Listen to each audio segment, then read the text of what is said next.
नमस्कार। आज बात करते हैं एक ऐसी कहानी की जिसमें एक ज्वालामुखी ने पूरी दुनिया को ही बदल कर रख दिया। जी हाँ, ये कहानी है दर्ज इतिहास के सबसे ताकतवर ज्वालामुखी विस्फोट की, माउंट टैम्बोरा।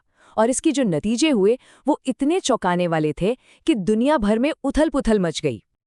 जरा सोचिए, एक ऐसा साल जब सूरज तो रोज निकलता था लेकिन गर्मी लाना जैसे भूल ही गया हो। साल था 1816। और ये कोई कहानी नहीं बल्कि दुनिया भर के लिए एक अजीब और डरावनी हकीकत थी। फसलें खेतों में ही जम रही थीं, आसमान रोज अजीब अजीब रंगों से भर जाता था और सबसे बड़ी बात, किसी को पता नहीं था कि आखिर ये हो क्यों रहा है। तो सवाल यही उठता है कि इस पूरी दुनिया में फैली तबाही की जड़ क्या थी? आखिर ऐसा क्या हुआ था? चलिए आज इसी रहस्य के तह तक चलते हैं। तो साल 1816 में ना दुनिया भर में बड़ी अजीब अजीब घटनाएं हो रही थी। मौसम का मिजाज ऐसा बदला कि कुछ समझ ही नहीं आ रहा था और लोग हैरान परेशान थे कि आखिर इस फैली हुई उथल-पुथल की वजह क्या हो सकती है। अब जरा इस तबाही का पैमाना समझिए। अमेरिका में जून के महीने में, सोचिए, जून में बर्फ गिर रही थी। यूरोप में फसलें खेतों में ही जम गईं और जब खाने को कुछ नहीं बचा तो शहरों में दंगे और लूटपाट मच गई। बात यहीं खत्म नहीं हुई, यहाँ तक कि भारत में भी मानसून का पूरा पैटर्न ही बिगड़ गया। और नतीजा था दुनिया भर में फैला अकाल और बीमारियां। और लोगों को ये तक नहीं पता था कि वो लड़ किससे रहे हैं, किसी दुश्मन से या खुद कुदरत से। तो अब इस पहेली को सुलझाने के लिए हमें थोड़ा पीछे चलना होगा, समय में भी और जगह में भी। बात है एक साल पहले की, यानी 1815 की। दुनिया के बिल्कुल दूसरे छोर पर कुछ ऐसा हुआ था जिसने आने वाली इस तबाही की नींव रख दी थी। देखिए, ये कोई एक दिन में नहीं हुआ। टैम्बोरा ज्वालामुखी तो 1812 से ही अंदर सुलग रहा था, गरज रहा था। फिर 5 अप्रैल 1815 को एक जोरदार धमाका हुआ और उसके ठीक 5 दिन बाद 10 अप्रैल को ये ज्वालामुखी एक ऐसे महाविनाश में फट पड़ा जिसकी किसी ने सपने में भी कल्पना नहीं की होगी। इस धमाके की ताकत का अंदाजा बस इसी बात से लगा लीजिए। फटने से पहले टैम्बोरा इंडोनेशिया की सबसे ऊंची चोटियों में गिना जाता था और फटने के बाद पहाड़ का ऊपर का पूरा 1/3 हिस्सा गायब हो गया। मतलब सचमुच गायब हो गया, जैसे वहां कभी कुछ था ही नहीं। वैज्ञानिकों के पास ना ज्वालामुखियों को नापने का एक स्केल होता है जिसे कहते हैं वोल्केनिक एक्सप्लोजिविटी इंडेक्स या VEI। इस धमाके को उस पर 7 की रेटिंग मिली है। अब ये स्केल 8 तक ही जाता है, मतलब ये दर्ज इतिहास की सबसे ऊंची रेटिंग थी। ये कोई मामूली ज्वालामुखी नहीं था, ये एक, कह सकते हैं, महाविनाशक घटना थी। तो टैम्बोरा आखिर था कैसा ज्वालामुखी? ये एक स्ट्रैटोवोल्केनो था। अब इसका मतलब क्या है? आसान भाषा में ये एक ऊंचा कोन के शेप का ज्वालामुखी होता है जो लावा और राख की परतों से बनता है। और हाँ, ये अपने जबरदस्त विस्फोटक धमाकों के लिए जाने जाते हैं। बस यही वजह थी कि ये विस्फोट इतना भयंकर था और पहाड़ का पूरा ऊपरी हिस्सा ही उड़ गया। ये धमाका इतना जोरदार था कि सोचिए 2600 किलोमीटर दूर बैठे लोगों को लगा कि कहीं दूर तोपें दग रही हैं।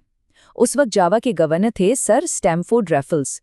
उन्होंने लिखा है कि हर किसी ने यही माना कि ये तो तोपों का शोर है।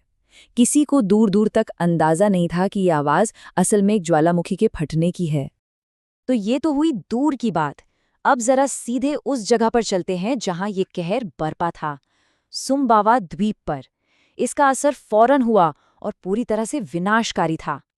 और ये सिर्फ बहता हुआ लावा नहीं था, नहीं, ये तो गर्म गैस, राख और चट्टानों का एक ऐसा बवंडर था जिसने पूरे के पूरे गांवों को एक झटके में निगल लिया। आसमान से 20-20 सेंटीमीटर बड़े पत्थर बरस रहे थे। और तो और समुद्र में भी सुनामी उठी जिसने आसपास के किनारों को तबाह कर दिया। सिर्फ इस एक धमाके से सीधे तौर पर करीब 11,000 लोगों की जान चली गई। और यकीन मानिए, ये तो बस शुरुआत थी। जब बाद में एक ब्रिटिश अफसर लेफ्टिनेंट फिलिप्स वहां पहुंचे तो उन्होंने जो देखा वो दिल दहला देने वाला था। उन्होंने लिखा है कि लोगों की हालत इतनी खराब थी कि देखा नहीं जा रहा था।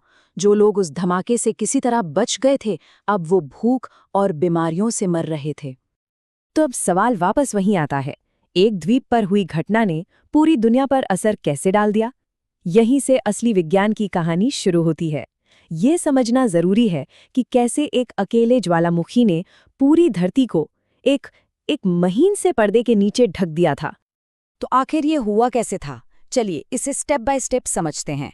सबसे पहले धमाके ने 10 करोड़ टन से भी ज्यादा सल्फर डाइऑक्साइड गैस को सीधा वायुमंडल की सबसे ऊपरी परत स्ट्रेटोस्फेयर में फेंक दिया, बहुत ऊपर। अब वहां जाकर ये गैस छोटे छोटे कणों में बदल गई। फिर इन कणों ने मिलकर पूरी दुनिया के चारों ओर एक चादर सी बना ली। ये एक ऐसा पर्दा था जो सूरज की रोशनी को धरती तक आने से रोक रहा था। समझिए, एक तरह का कुदरती सनस्क्रीन जिसने पूरी दुनिया को ठंडा कर दिया। और यहीं पर कुदरत का एक अजीब और कह सकते हैं कि एक क्रूर मजाक देखने को मिला। यही कण जो दुनिया में ठंडक फैला रहे थे, इनकी वजह से यूरोप में सूर्यास्त के वक्त आसमान में बेहद खूबसूरत चमकीले रंग दिखते थे। इतने खूबसूरत कि मशहूर पेंटर JMW टर्नर ने इन नज़ारों को अपनी पेंटिंग्स में हमेशा के लिए कैद कर लिया। लेकिन सोचिए, जो चीज़ आसमान में इतनी सुंदर दिख रही थी, वही ज़मीन पर मौत और अकाल की वजह बन रही थी। तो लीजिए, अब हम उस सवाल का जवाब जानते हैं जिससे हमने ये पूरी कहानी शुरू की थी। साल 1816 में जो दुनिया भर में उथल-पुथल मची थी, जो अकाल पड़ा था, उसका कारण कोई और नहीं बल्कि टैम्बोरा का बनाया हुआ यही ज्वालामुखी पर्दा था। लेकिन सबसे ज्यादा हैरान करने वाली बात तो ये है कि पूरी दुनिया का औसत तापमान गिरा कितना था, सिर्फ आधा डिग्री सेल्सियस। सुनने में ये बहुत ज्यादा नहीं लगता है ना? लेकिन खेती बाड़ी के लिए ये आधा डिग्री का बदलाव भी कयामत लाने के लिए काफी था। इसी मामूली से बदलाव ने दुनिया भर की खाद्य आपूर्ति को ठप करके रख दिया। और इस बात को समझना बहुत जरूरी है। टैम्बोरा की वजह से जो मौतें हुईं, उनमें से ज्यादातर सीधे धमाके से नहीं हुई थीं। नहीं, वो हुई थी उसके बाद फैले अकाल और बीमारियों से। कुल मिलाकर 71,000 से भी ज्यादा जानें गईं और कुछ रिपोर्ट्स तो ये आंकड़ा 1 लाख के भी पार ले जाती हैं। मतलब ज्वालामुखी का जो अप्रत्यक्ष प्रभाव था, वो उसके प्रत्यक्ष प्रभाव से कहीं ज्यादा जानलेवा साबित हुआ। तो चलिए अब टैम्बोरा के इस विशाल पैमाने को ठीक से समझने के लिए इसकी तुलना इतिहास के कुछ और मशहूर ज्वालामुखी विस्फोटों से करते हैं। देखिए, इतिहास में और भी बड़े बड़े ज्वालामुखी फटे हैं। वेसुवियस, जिसने पोम्पेई को तबाह किया, क्राकटोआ या हाल ही में पिनाटुबो, ये सब अपने आप में बहुत विनाशकारी थे, इसमें कोई शक नहीं। लेकिन जब आप आंकड़ों पर नजर डालते हैं, चाहे वो ताकत हो या फिर इंसानी जानों का नुकसान, टैम्बोरा इन सबसे मीलों आगे खड़ा नजर आता है। ये वाकई आधुनिक इतिहास में एक अलग ही लेवल की घटना थी। और ये सब हमें एक बहुत बड़े और जरूरी सवाल पर लाकर छोड़ देता है। सोचिए, अगर टैम्बोरा जैसा ही कोई महाविस्फोट आज की इस आधुनिक कनेक्टेड दुनिया में हो जाए तो क्या होगा? हमारा हवाई यातायात, हमारी वैश्विक आपूर्ति श्रृंखला और हम 8 अरब लोगों का क्या होगा? ये वाकई एक सोचने वाली बात है।